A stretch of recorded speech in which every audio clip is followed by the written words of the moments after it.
And now, you're tuned in to RBLR, the home of Tampa Bay's RBLR Sports. Welcome in to RBLR Sports. My name is Musaab. And in case you didn't know, the time has come.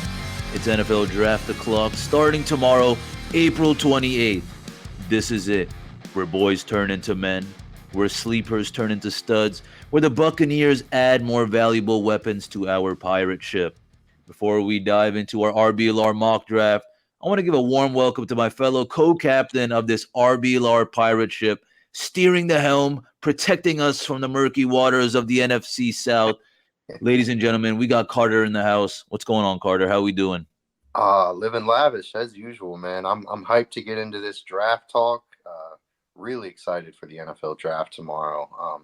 Definitely one of the more how do I say this, uncertain drafts I can remember. Not a lot of consensus. So that breeds excitement though for me personally, just because, who knows what could happen. And the Bucs are no different. They're so far down in the rounds that, that's a good thing though, it means they're winning. But yeah, I'm really excited to get into some prospects, talk about some guys that can definitely make some big differences for the Bucs or any team they get drafted by, but especially for the Bucs. Absolutely. What I love the most about the NFL draft is that it's full of surprises. So I seriously look forward to that. And hey, listeners, before we dive deep into this mock draft of ours, if you show us some love and however you're listening to this, if you could do us a favor, whether it be on YouTube, Spotify, Apple Podcast, I'll tell you this, there's probably a follow button, a like button, subscribe button, and it would seriously mean a lot to us here at RBLR. But hey, also we are on social media platforms at RBLR Sports. All right, well, Carter, let's just get into it. Round one. All right, this is our round one. Pick number 27th overall. Who is your guy? So I'm going to go interior offensive line, specifically left guard. There's a young dude named Zion Johnson out of Boston College. And I know for any fellow Pelicans fans out there, hearing the name Zion might make you cringe a little bit. But this isn't a bad basketball podcast, but I thought I'd throw that in there. But Zion Johnson, he's a monster. I mean, he's 6'2", 312, one of the best interior offensive linemen in this draft. He's really stout. He's just a built dude, and he's impressively mobile for a guy his size. Plays with a really low center of gravity. Going through the tape, he's really smooth, and he's not overzealous. He's really able to be patient in pass protection.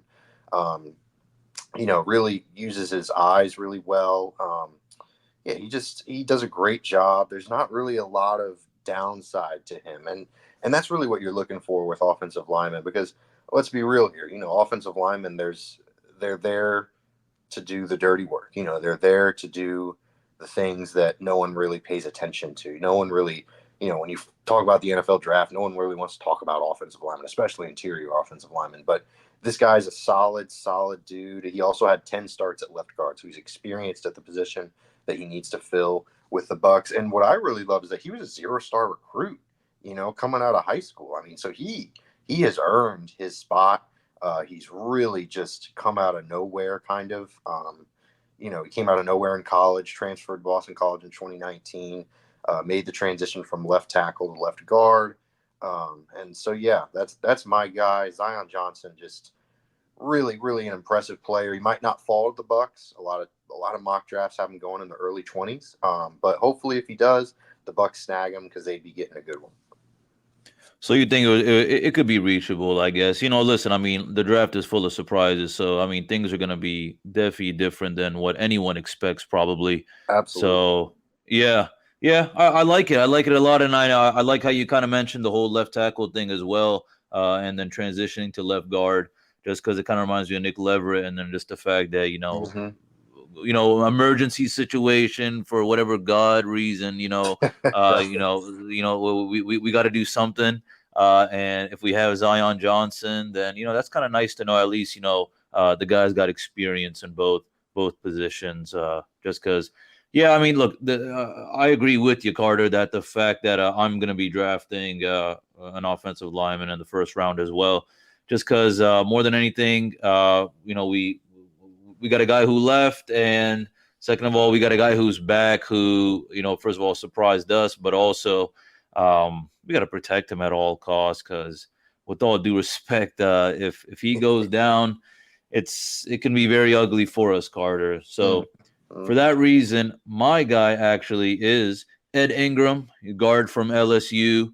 The way I see it, he's as an absolute beast. And my kind of thing that I want to highlight on him is, we need an inside guy, someone, especially for the run. Right now, I'm just looking at Lenny or whatever. But however, our second and third string guy, lines up as well. That's something that can be, really crucial. But again, more than anything, just the fact that he can kind of steer away, the defenders is also kind of key. Now, is it much of a reach? I don't think so at all. I mean, hope he doesn't get picked up earlier. There's always a potential for that, just because I really do think he has a super high ceiling, and I don't know, he's super explosive, super aggressive. It's just a matter of how is that it's going to transition on into the NFL. But no, there's just like every single guy I have to also mention, and I'm probably gonna have to maybe mention this with every single position that we mention, and that is, none of them are gonna be perfect. Even some of these first rounders, they're gonna have some dinks and doinks over there. There's always room for improvement. But for me, it's kind of just that. Look, this guy's explosive. He knows how to steer away the defenders. But you just don't want to be a step behind. Is also something I guess maybe he'll have to learn. My only worry is, going against these super beastly defenders. Just imagine, you got a guy like Aaron Donald coming at you or whatever. It can be a challenge for sure. So that's my guy, Carter. By all means, I think this is time to transition on into round two. So, who's your guy and why? Oh man, I'm going for back-to-back reaches for the Bucs, guys that might not fall to the Bucs, but like you said, the NFL draft is so crazy. I mean, anything can happen. But my big guy is Logan Hall. He's an interior defensive lineman out of Houston. He's got some tremendous size. I mean, he reminds me of DeForest Buckner. He's I think he's 6'6", 6'7". I mean, that's just ridiculous for an interior defensive lineman. So with him, you're getting as much of a run stopper. He's really a great pass rusher, which I think, the Bucs obviously run a 3-4, so they have the edge rushers and Shaq Barrett and JTS. But I think they could use a little bit of oomph out of their interior linemen too. Because Vita Vea and Ndamukong Suh are obviously both absolutely outstanding against the run. I mean, the Bucs have been one of the best rush defenses in the NFL for the past, what seems like the past decade. But Logan Hall can come in and he can he can contribute in the run game, but he's also just got that bully mentality in the passing game, getting after the quarterback, just not letting offensive linemen push him around. I'd love to see him go up against Ryan Jensen in those practices. I mean, I think there are gonna be some nasty sequences. But as much as he plays nasty, he's also super athletic, plays light on his feet. He's got a great leg drive.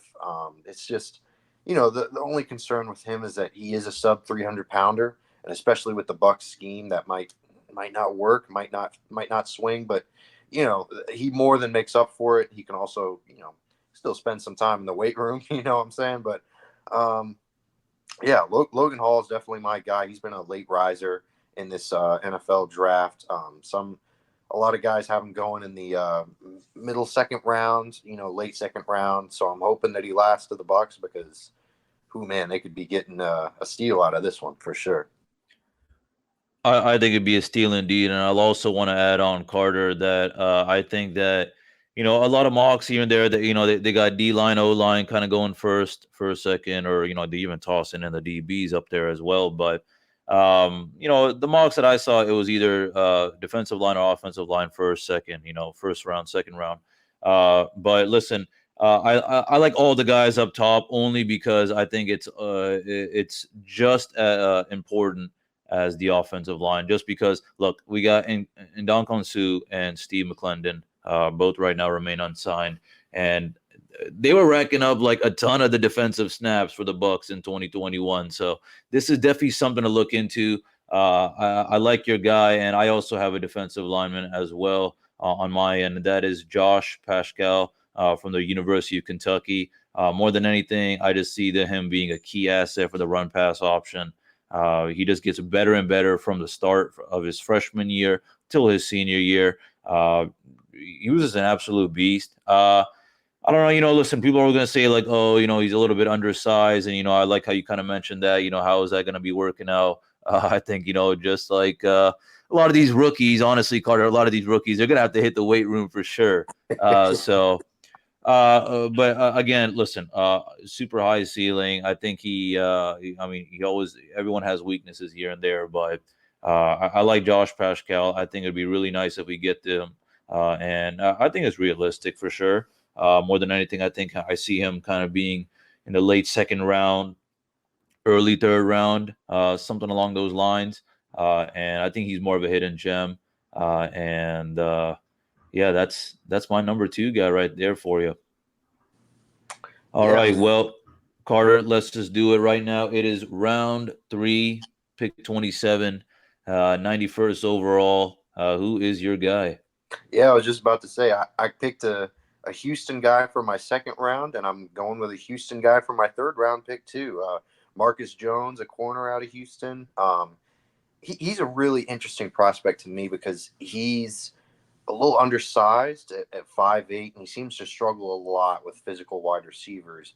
But the NFL is moving towards this breed of slot guys, a lot of speedy guys, and Marcus Jones is definitely that. He is a tremendous athlete. Really, what I think is immense value that teams will see is in the return game. He was a great punt and kickoff returner in college, and a lot of experience at the corner position. He started for 3 years at Houston. I mean, he's another guy that might not fall to the Bucs, but I think that the big concern with him is his lack of size, as I mentioned earlier.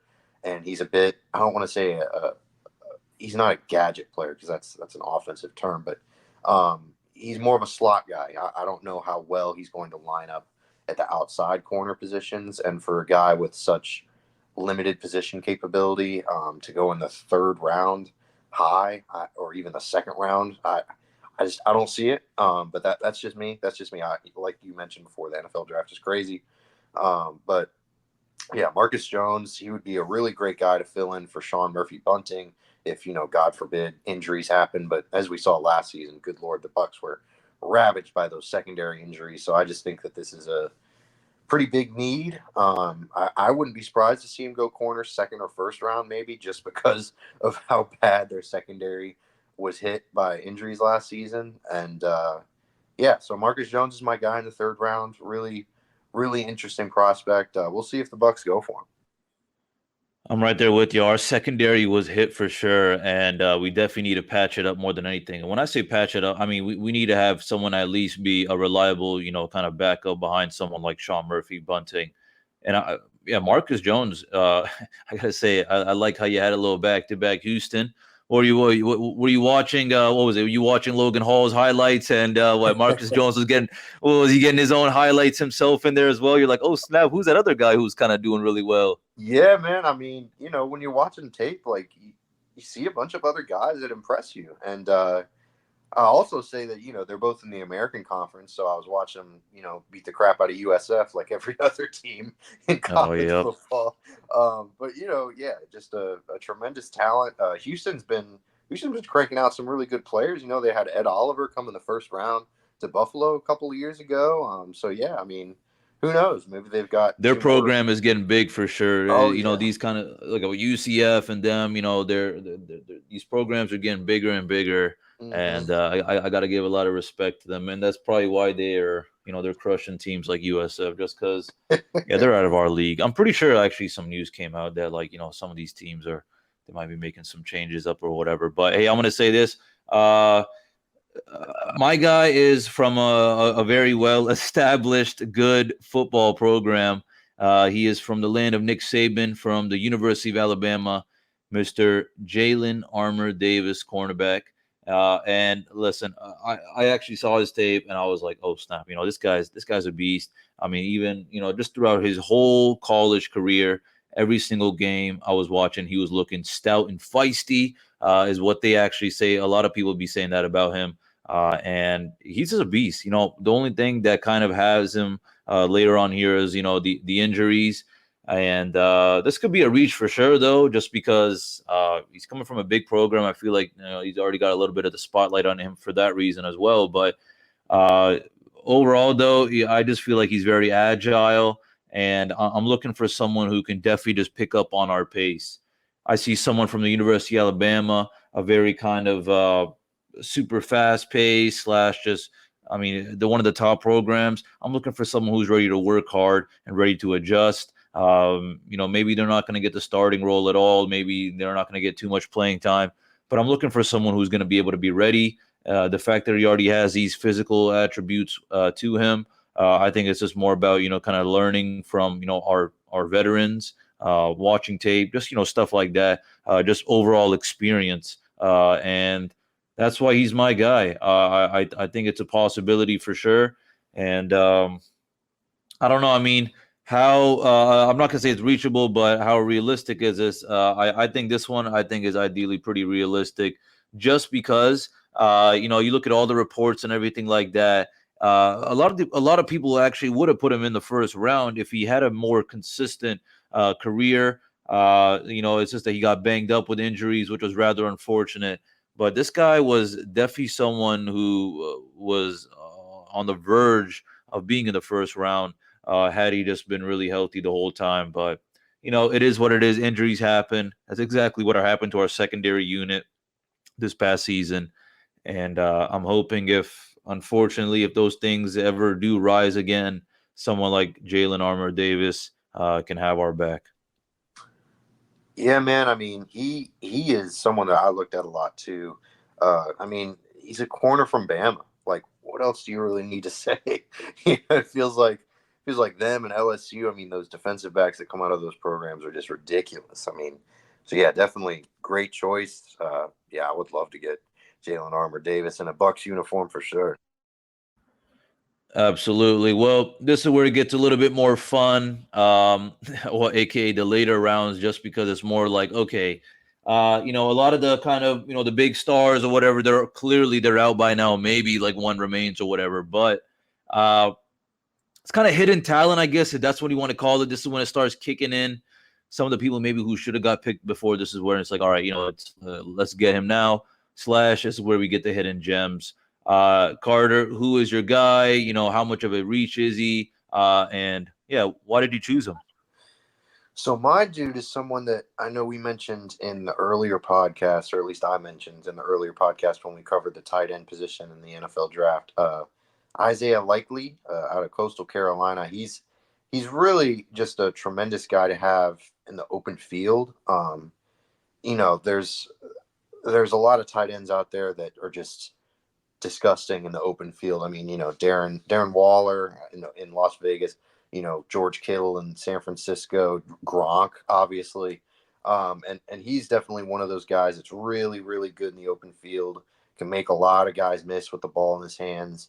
He comes in at around 6'4", like 250. So his size is a little, it's kind of average. He's Gronk. He is not as far as size. But the good news is that he can compensate for that size with a willingness to block. He's a little bit rough in his technique when it comes to blocking. Like I mentioned earlier, Rob Gronkowski, he's not, and that is especially true when it comes to blocking. Gronk is one of the best blocking tight ends in the game. But he at least shows that he's willing and able to at least be competent at it. And I think since the Bucs already have Brate and hopefully at some point Gronk, he'll be the third tight end. So I mean, he's not going to exactly be playing a large amount of snaps. He might make some cameos every now and then, but luckily the Bucs can kind of just sit him on the bench and let him learn a little bit, especially with his route running, because his route running is by far his worst attribute. He has a very limited tree. He's just not really a smooth route runner at this point.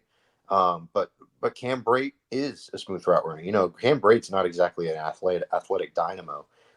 He does a lot of things with his intelligence and his route running savvy. So I think Isaiah Likely's a great choice for that, a great project kind of guy who can maybe even provide some depth as the third tight end. So for all those reasons, I love Isaiah Likely. I would love to see him in a Bucs uniform. I like it. I like it a lot just because I also chose an offensive piece as well. I'm going running back, but I do like this pick just because it's another needed kind of offensive weapon. Again, don't really know what's going on with the whole tight end situation. We see who we have, and we make the best out of it. But if he is a backup, I can definitely see him kind of working his way up if everything works out for him. More than anything, for all these backups, as easy as it sounds, or as easy as it is for me to say, I want these guys to at least, do mediocre at worst. / I want them to give it their all. This is their time to shine. Prove me why you deserve that. That starting spot. I'm sure there's a lot of backups who should get a starting role, but it's just that they just don't get the opportunity, whatever. But I like this Isaiah Likely, and then again, from Coastal Carolina, not a super popular program. They've been definitely getting a lot more popularity recently, though. So a lot of respect for that. But here's who I'm going with. I'm going with Zaquandre White, running back from South Carolina. Why am I going him? Overall, more than anything, shifty and quick, doesn't go down as easily as you think he would. And I actually remembered him when I attended the Florida State, the Florida State University. My first year as a freshman, and I remember he was there. I don't actually recall him ever actually getting too much playing time. Matter of fact, I'm pretty sure he was a scout the whole time. But I was looking into it just because temporarily I was a FSU football fan. But then I took my talent, a.k.a. I just transferred to the University of South Florida. But that's another story. But, hey, I'm going to tell you this, though. So, yeah, I already heard about it a little bit. And I was like, okay. I was like, wait, weren't you at FSU? So, yeah, he transferred, didn't get too many opportunities, and he transferred on. He actually went to a JUCO for a little bit and then went to South Carolina. So I just feel like, this guy's got a little backstory to him. That kind of was like, ooh, okay. And more of a little bit hidden gem. I'm thinking, okay, at this point, we can kind of maybe – have a few more options, and I do like how that you went tight end, I went running back, Carter, and I only say it's just because I just feel like, with all due respect, Lenny needs a little bit more help. Running back room's looking interesting right now. We got playoff Lenny, Leonard Fournette, our starter, but then we got Bernard, Keyshawn Vaughn, and Ken John Barner behind him as well. So it's round 4. It's more like, okay, let's look for some more solid, reliable, depth pieces, and that's why he's my guy. He has plenty of things to work on for sure, but I do got to say that he's just the fact that he's kind of, he's super quick. He's got a nice little burst to him. Obviously, he's not the fastest guy down there or whatever, but I do think that he is definitely going to be a key piece wherever he lands. Hopefully, he does land somewhere. I do think that he has potential to land somewhere for sure, but if he lands with us, I'd be real happy with it. Yeah, I mean, I'd done a little bit of research into Zaquandre White, maybe not nearly as enthusiastically as Isaiah Likely, because I don't know. Isaiah Likely is one of my favorite players in this draft. I'm not really sure why, but I don't know. He seems like he's going to be a really hidden gem. But yeah, Zaquandre White, I mean, he's 6 feet tall for a running back. That's a pretty decent size. So he could definitely be a great complementary piece for the Bucs running back room, especially with with playoff Lenny and Keyshawn Vaughn and Gio Bernard, like you mentioned. Those 3 guys provide something different to the table, and I think Zaquandre White is very similar in that he's a pretty decent power back, and but he's also maintains a really nice shiftiness, like you said. He's got some great speed. So yeah, I really love that pick. I'm certainly hoping they go Likely, but if they go Zaquandre White, certainly won't be upset. Yeah, Carter, makes me actually want to ask you as well, and I want to see where your head's at. Look, we got Fournette, obviously the starter, but Bernard and Keyshawn Vaughn, they both bring something different to the table. And more than anything, I feel like maybe I was looking maybe more for just like a like a Rojo replacement or something like that. But I don't know, like at least for the running back, what are you thinking in regards to replacement, or what was special about Rojo? If you do think he's special or had any special qualities to him, what was a special quality to him that maybe you were hoping to fill in this draft with a running back, whether it be in the 4th round, 7th round, or even 1st round. I don't know. Yeah, I mean, the running back position is so tough nowadays because it just seems like they're a dime a dozen. You can really find some pretty quality running back type talent at any point in the draft. But yeah, I mean, Rojo was. I liked Rojo. I know it's an unpopular opinion because his snaps and his carries went way down after Fournette just shot through the roof. Fournette had a ridiculous season last year, but I don't know. He had a really great explosiveness about him. When he got in the open field, he could be dynamic.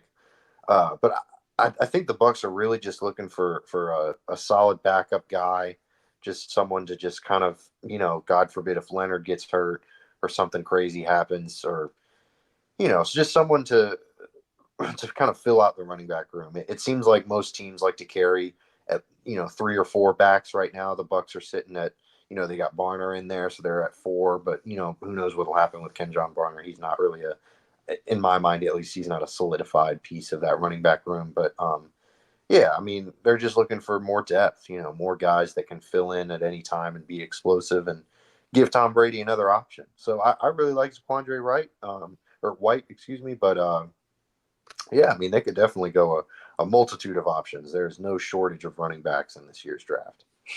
I'm glad you mentioned Kenjon Barner, just because I'm thinking, Carter, listen, I'm looking at the depth chart right now, or, I've been looking at the depth chart, here and there in the past few seasons.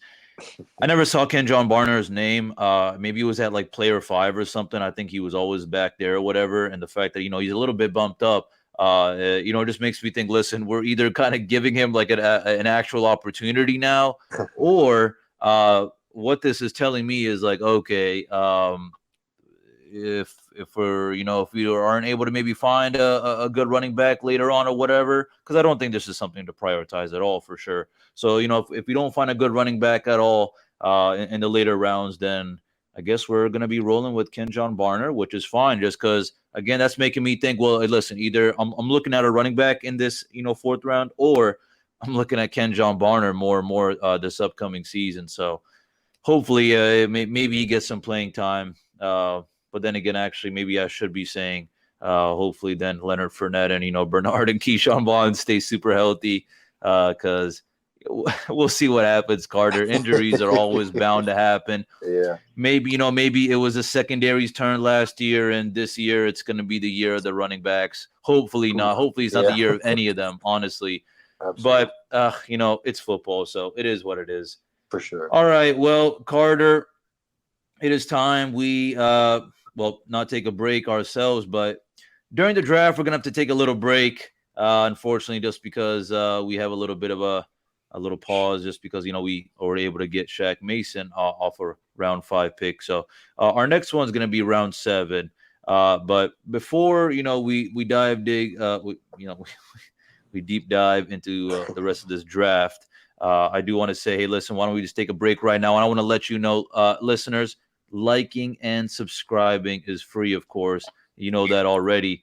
But if you want to show us some love and, do your favor and hop on shop.rblrsports.com. All right, we got some cool threads for you. We've been updating it here and there as much as we can with all the cool, sick, latest designs representing not just the football team, but the baseball team, the hockey team, and the soccer team. So again, I repeat, that is shop.rblrsports.com.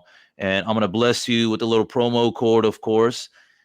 That is Cannons, Cannons, Cannons for you right there. 10% off your order. All right, well, let's just get right back into it, Carter. Round 7. Who's your guy? Yeah, so I mean, as you know, the Bucs have 2 7th round picks, and this first one that we're going to be talking about is 248. And I'm going safety Trey Sterling out of Oklahoma State. This is another guy that's kind of a personal favorite of mine. I mean, they're all personal favorites. I love reading about these guys. They all have such interesting and compelling stories. But Trey Sterling, especially for me, he was poised to be a mid-round guy. He was maybe going to be a third or fourth round guy coming into this year, but then he suffers a serious wrist injury to begin the season, and he misses all of 2021, and it's really a bummer, because like I said, he was really, really poised to do some really interesting things at the safety position. He's got a strong frame. He's well put together, and with a guy like this that seems to have, suffered a setback in his career, he seems like the type of guy that's really going to be willing to put in the work in special teams, which with these late round picks, those tend to be the kind of guys that get drafted as guys that will contribute on special teams. And I think that he is definitely that. He's a really smart player. He does a great job with his eyes, just having good discipline in that aspect. So I mean, I would love for them to pick Trey Flowers just because, they need some depth at the safety position. And, they lost Jordan Whitehead. They did replace him with Logan Ryan, but they also lost Andrew Adams. So I don't know. They could certainly use some more depth there. And I think that Trey Sterling is certainly that. He's not really that much of a reach, too. So he could be available 248 or their 261 pick, or, maybe they take a risk and say, hey, we really like this guy, but maybe we'll wait to see if he doesn't get drafted. I hope not, because he seems like a good dude that's deserving of getting that chance to be drafted. But either way, I hope he ends up in a Bucs uniform for sure. I like it. I like it a lot, and by all means, filling in those holes is needed for sure in that secondary unit. My guy, though, I'm actually going tight end this round for our round 7 pick 27. My guy is Garrett Prince, tight end from the University of Alabama, Birmingham. All right.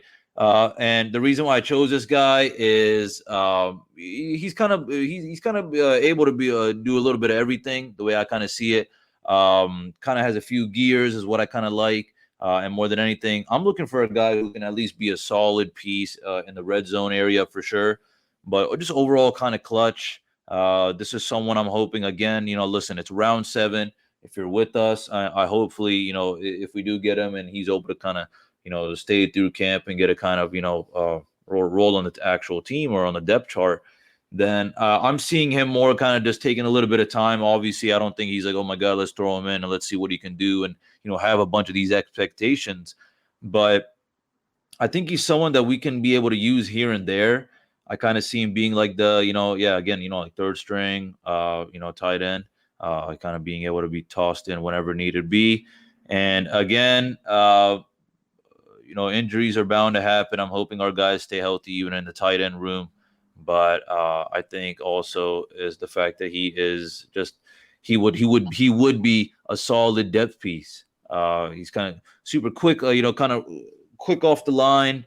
He kind of he really kind of gets in the defender's way or something when needed be, or even if he kind of needs to get open, he's able to do that. Uses his size a little bit. I'm not saying he's like the biggest guy and he's an absolute tank or whatever.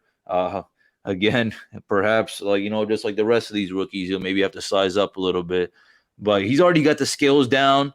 He's more of a kind of glider, which is kind of makes me think. I hope he's not kind of too quick on his feet, where he kind of misses on something or whatever. But that just comes with experience.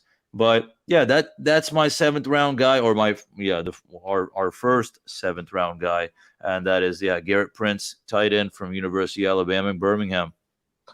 Yeah, I was looking at him as well because the tight end position is maybe something that they need to fill, but it's not maybe something that they want to go in the 4th round on, which I can understand that. When you got Rob Gronkowski hopefully coming back, that's not really a huge need. But yeah, he has some really great size. Like you mentioned, he's not huge, but he's got, the traditional tight end size at 6'4". He's coming in at about 240, 250. But he's really versatile. He can be a decent blocker, but he's also got some decent athleticism. He's a converted wide receiver. He was a JUCO guy. So it's just, I love those types of guys. I mean, Darren Waller was a wide receiver and he was undrafted. And obviously he has an incredible story that he's dealt with some adversity in his life. Maybe Prince isn't quite that, but he certainly is a tremendous prospect, especially coming in the 7th round. He might even be an undrafted guy that the Bucs maybe take a flyer on if they don't end up using one of their draft picks on a tight end. And yeah, I really like Garrett Prince as well. He's certainly an interesting guy to look at. Yeah, I like how you kind of mentioned. I think there's a possibility at this point that any of these guys will probably end up being undrafted. Listen, it's rather, it's you're going from like what 450 like NCAA schools. Now you're pinning it down to like only a few teams, now like 30-ish Yeah. teams, and you only got 7 rounds. It's a challenge for sure. And the way I kind of see it is just that at this point we're just trying to get some hidden gems. It kind of just struck me just a little bit. I kind of wanted to, just choose this guy a little bit more than anything was also the fact that, he comes from a smaller school or a smaller program is what I really mean to say. Obviously, UAB is not LSU or Bama or Georgia or Ohio State. And I feel like those kind of guys need to get some more of the spotlight, more opportunities. We've been able to get guys like Ali Marpet or, even Alex Kappa in the later rounds from these small schools. And those are a lot smaller too. But that's kind of why I'm like, what, let's kind of give these guys a chance too, just because unfortunately, you can look at all the, the list of all the quarterbacks, running backs, tight ends in this whole draft or who are possible or who are, wanting to be drafted. And unfortunately, a lot of them are, they're going to not be able to get that opportunity. Maybe they, get signed, but then they get cut or whatever. And the others, it just kind of, they could continue on with their lives with all due respect. This is how it is. It's a hard game. It's a dirty game. You got to be the best of the best. And you're going from that kind of, you're playing with college boys now to grown men of all ages and sizes. And this is what they're paid to do. So it's going to be a challenge. And, I want to know, Carter, this is it. It is the last pick for our Buccaneers in the NFL draft. The round 7, pick number 40. Who is your guy? Yeah, so I'm going with a kind of an interesting guy. I mean, all these guys are interesting, like I said, but Myron Tagovailo Mosa, he's an edge guy out of Notre Dame. He is related to Tua, for those wondering, the quarterback for the Miami Dolphins, formerly of the Alabama Crimson Tide. But he was a leader at Notre Dame. He was a really important locker room guy. He wore the C on his jersey. He was a captain in his final year. He's not super highly rated because he doesn't seem to have a lot of the prototypical edge athletic ability. The size is a bit of a concern. He's 6'2", 270 for an edge guy. He's a little on the heavier side, and he kind of plays that way as well. He's not super athletic. He's kind of one of those tweener guys, which can be a good thing, but also kind of a bad thing because then, you're a jack of all trades, master of none kind of thing.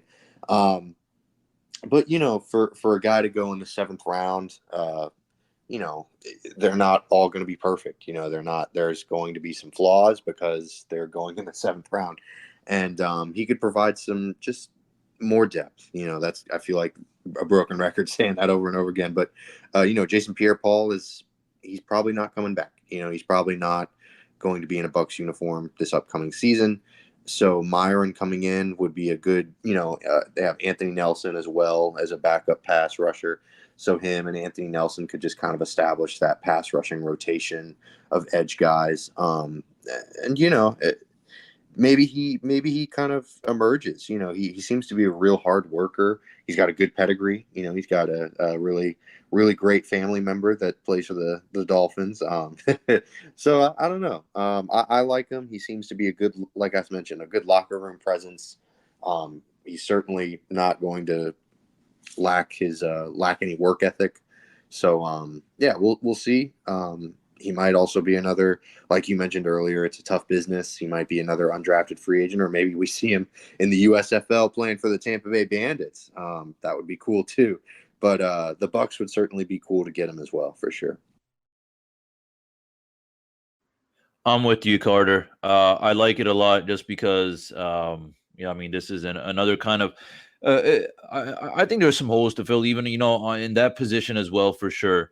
And all I really have to say is, more than anything, if we're able to get him, he kind of lands with us or any team at this point. I'm kind of rooting for, the underdogs or whatever, kind of, giving these guys the opportunity just because this is like, all right, listen, you may not have a key role in the beginning, but, you got to work your way up. And that's just what it is. We want, young raw talent, and we kind of want to mold that, and we want to turn them into, the greatest football players as they can be. And yeah, at this point, I see potential. I think that's kind of neat. I was actually going to ask you, Carter, as you were going on, if he was related to Tua, but you already answered that for me and the listeners. Carter, my guy, I'm going also on the defensive side, but I'm going secondary. At this point, it's more like, all right, you know what? We already kind of got another DB, but I'm looking at another one. That's Christian Brazwell from Temple. What I like about him a lot more than anything, I feel like this kind of his key skill. He really kind of sticks onto the wide receiver. All right, he closes in on the ball, which is the big thing. Always things to work on. Not the best tackler. Kind of, needs to kind of work on, the vision and whatever. I mean, that just comes with experience. But what I really do like a lot is, he's still able to kind of use his size or whatever to at least get at the running backs or even quarterbacks if needed be. So what I like about him is just that, he gets up in your grill. If you're in his way or if you're right by him and he needs to get in your way, he will for sure. And I think he has potential. He has a high ceiling for sure. I think it'd be really awesome if we are to snag him. I like this pick a lot just because I'm like, you know what, let's give this guy a chance. Yeah, coming from Temple, yes, it is. It's a pretty big football program, but not as big as, again, LSU, Bama, Georgia, or even the other Atlantic schools. All right, like UCF or Houston. So I like this a lot, and that's why he's my guy. Yeah, I mean, he's definitely a good one. Corner is definitely going to be a position that they hit at least once in this draft, and they might hit it twice because, like we've been talking about, that secondary got picked apart. So definitely maybe a possibility that they go corner twice, and I wouldn't put it past them. And yeah, Brazwell's definitely not a bad guy to pick for sure. So yeah, I dig that pick as well for sure. Yeah, I think more than anything, we just need as many pieces as we can have. But it also just makes me wonder. I mean, what we have as of right now, slash what we will end up with in regards to the draft. I'm looking at 2 cornerbacks. I think that would be ideal just because I want as many guys we can, have as possible, and I want them to be picking it up ASAP. I mean, my first guy from Ohio State or Alabama. Sorry about that, Alabama. I would really, really want that guy, and I really do think that he has potential to actually, make some damage or put some damage out there on the field once he gets his opportunity. For Christian Brazwell, it's more like, okay, listen, you're going to get your shot, and this is really it. So we'll see how it kind of works out. Just because it's kind of looking interesting. The secondary took a rather ugly hit last year, and that was rather it was crappy. I'm just going to keep it. It was crappy, and I don't know. I just feel like sometimes Carter, the secondary, just really kind of bites us. I'm not saying, oh my God, they're always playing bad, but circumstances arise, and that creates some obstacles for us. Slash, sometimes there's just doinks here and there that happen, like miscommunication or experience. So Yeah, more than anything, I want to keep these guys. I want to see potential, and I want to make sure that our office makes the right moves. And I have a lot of trust in them for sure. I have to say, Carter, this is going to be an interesting draft. It's not going to be. I was kind of following our previous kind of priority list, and I really do think that's the way I wanted to go. Slash, it should go. But again, draft is full of surprises. Our Buccaneers are full of surprises. I think we were all surprised when we got Kyle Trask in the second round, just because I think everyone was like, oh wow, okay. It makes everyone think, okay, what's the whole situation? Well, this probably means that, okay, well, Tom doesn't feel too comfortable with having, Gabbard, or, Arians and the rest of the staff doesn't feel too comfortable with having, Gabbard right behind, but that's just, who we ended up still having. That's another story, though. We have a lot more to talk about in the upcoming weeks as we get closer and closer. But I do want to say, and I want to kind of add on, not draft related, but player related. Ladies and gentlemen, we actually have been able to pick up DeAndre, and I want to pronounce it DeAndre Senat. All right. He's from the Atlanta Falcons, a former USF Bull as well. So that's kind of Hell something I yeah. was like, oh, wow. Okay. Go That's Bulls. interesting for sure. He was getting his shot. I mean, Carter, to be honest, I don't know too much about the guy, but what I do know is unfortunately, injuries arise. He got banged up by those, kept his value down, wasn't able to do too much with the Atlanta Falcons. He was able to get a little playing action in the beginning of his career, but then again, it got slowed down with injuries. I guess, the office saw potential, and I don't know, do you know anything about him? Were you able to see him when he was at USF? And, how maybe well do you see him fitting with our Buccaneers? Yeah, I mean, he played at USF during those wonderful, beautiful years that Quentin Flowers was there and USF football was actually fun. But, he was drafted in the 3rd round by the Falcons. I mean, he was a really tremendous player in college. He was originally committed to Florida State. At first, I remember thinking, like, man, USF's getting a guy that was supposed to go to Florida State. That's kind of crazy. And yeah, he was a 2-time All AAC football team member. But it's tough. He, like you mentioned, injuries certainly played a huge part in his career up to this point in the NFL. So the Bucs are kind of just taking a flyer on him. And, always good to see a USF guy coming in. I'd love to see him have a successful little run with the Bucs, maybe fill in here and there if God forbid injuries happen or something. But, yeah, he's a little undersized for a defensive tackle. He's only 6 feet tall, but he makes up for it. He's incredibly stout. He's pushing, he's over 3 bills. But it's just really interesting that the Bucs are getting a former 3rd round pick. I mean, clearly there's some talent there. And he's a Florida, he's a Florida native. He's from Naples. So, I don't know. I'm pretty excited about the signing. It's not, groundbreaking. It's not earth shattering or anything, but it's a fun little, even if it doesn't work out, it's fun that the Bucs are giving a USF guy a chance, at least in my mind. Yeah, that was actually what kind of raised my eyebrows. I was like, oh, sweet. Okay. I like that. I like that a lot. And yeah, I think it's just going to be a solid depth piece more than anything. I look forward to seeing what he's able to do when the opportunity arises. But I mean, listen, the experience is there, and I'm really glad you mentioned him being drafted in the 3rd round. So, I mean, the team that got him, they decided, listen, this guy's got potential. We want him early. And, I mean, stats wise, I'm not going to say it didn't work out or it did work out. I mean, he was getting his starts in for sure, which I do like. And then obviously injuries happen, so it just makes me think. I don't know too much about his injury, Carter. If you know anything, by all means, feel free to let us know. I don't know too much as to how bad those were or whatever, but I'm hoping. I mean, listen, we picked him up because we think that he's fully healthy now, if anything. So these offseason moves of ours have been, I wouldn't say I don't think any of them were like really bad or anything. Some of them were like, okay, let's see what happens, but the other ones were kind of nice as well. So I like that as well. I think it's been a successful offseason slash I think it's going to be a successful draft for sure. I have a lot of faith in our Buccaneers office. Listeners, we made some moves in our office as well. We got Arians in the office. We got Coach Bowles now leading the pack.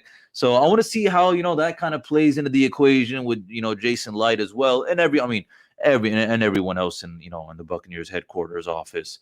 So that's all I really kind of have with the draft and with our free agent updates. Carter, you have any final remarks? Any final feelings? This is it. Yeah, I mean, I'm like you mentioned, I'm really excited for this draft. Let's just hope that Gronk signs soon, huh? I mean, good Lord, the man's just kind of freaking me out a little bit. He's giving me some stress as a as a Bucs fan. It's tough to judge where that situation is going, but I'm not gonna let that diminish my excitement for the draft for sure as a football fan. So yeah, I'm really excited for Thursday night. We'll see how it goes, and we'll see what happens with the Bucs. Yeah, Gronk needs to stop, like, teasing us, because I'll be trying to find out as well, Carter. But at this point, I'm just, hoping for the best. Slash, my head's been more about on this draft now, just because this is like the first actually really big football related thing that is, upcoming, and I am super super excited. But I cannot end this episode without saying thank you to all y'all. Seriously, if you enjoyed this episode and you'd like to help support the podcast, please share it with others, post about it on social media, or leave a rating and review. All right. To catch all the latest, you can follow us on Instagram at RBLR Sports and on Twitter at RBLR Sports. And don't forget to like and subscribe to our podcast. We are on Spotify, Apple, and Google Podcasts. Don't have any of those? No problem at all. We are on iHeartRadio, YouTube, and other major podcast platforms. All right.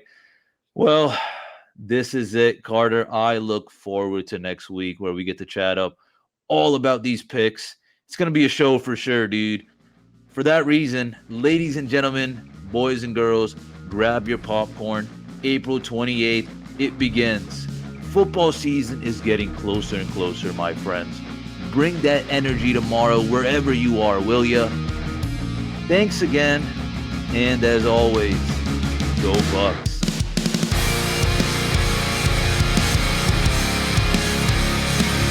Thank you for tuning into this presentation by RBLR Sports. On your way out of the stadium, please remember to like and subscribe.